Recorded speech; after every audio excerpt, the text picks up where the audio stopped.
Welcome to IPL news. ഇന്നലെ നടന്ന match രാജസ്ഥാന്റെയും ചെന്നൈയുടെയും ഈ സീസണിലെ അവസാന മത്സരമായിരുന്നു. ടോസ് നേടിയ രാജസ്ഥാൻ ബൗളിംഗ് തിരഞ്ഞെടുത്തു. രാജസ്ഥാന്റെ രണ്ടാമത്തെ ഓവറിൽ തന്നെ ചെന്നൈ ഓപ്പണറായ ഡെവിൻ കോൺവേ പുറത്തായി. ഈ ഓവറിൽ തന്നെ ഉറുവിൽ പട്ടേലും വന്ന പോലെ മടങ്ങി.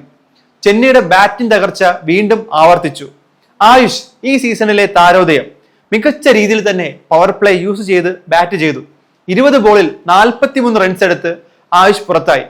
2 വിക്കറ്റുകൾ നഷ്ടമായ ചെന്നൈക്ക് മൂന്നാമനായി ഇറങ്ങിയത് രവിചന്ദ്ര അശ്വിനായിരുന്നു.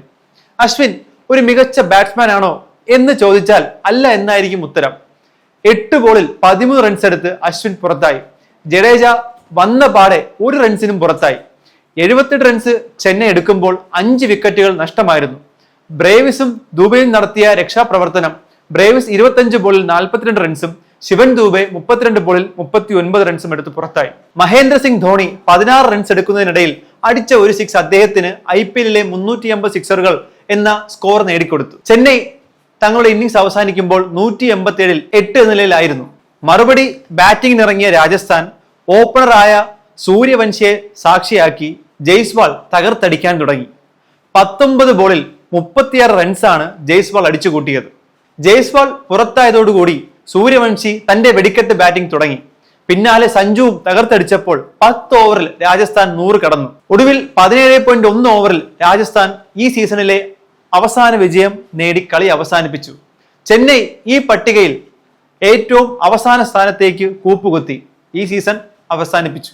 ഇന്ന് മുംബൈ ഡൽഹി പോരാട്ടമാണ്. പ്ലേ ഓഫിലെ ആദ്യ 3 സ്ഥാനങ്ങളിലും 3 ടീമുകൾ സ്ഥാനം ഉറപ്പിച്ചു കഴിഞ്ഞു. 4ാം സ്ഥാനത്തിനുള്ള പോരാട്ടമാണ് ഇന്ന് നടക്കുക. മുംബൈക്ക് 2 കളികളാണ് ഇനി മിച്ചമുള്ളത്. ഡൽഹിക്കും അതേ അവസ്ഥയാണ്. മുംബൈക്ക് 2 കളികളിൽ ഏതെങ്കിലും ഒന്ന് ജയിച്ചാൽ 4ാം സ്ഥാനം ഉറപ്പിക്കാം. അതേസമയം ഡൽഹിക്ക് 2 കളികളിലും വിജയം നേടിയാലേ 4ാം സ്ഥാനത്ത് എത്താൻ സാധിക്കുകയുള്ളൂ. ഇന്നത്തെ മാച്ച് ഡൽഹിയെ സംബന്ധിച്ചിടത്തോളം ജീവൻ മരണ പോരാട്ടമാണ്. എന്നാലും വിജയ സാധ്യത കൂടുതൽ മുംബൈക്ക് തന്നെയാണ്. നിങ്ങൾ ഒരു അട്ടിമറി വിജയം പ്രതീക്ഷിക്കുന്നുണ്ടോ? എന്താണ് നിങ്ങളുടെ പ്രഡിക്ഷൻ? അത് കമന്റിലൂടെ ഞങ്ങളെ അറിയിക്കൂ.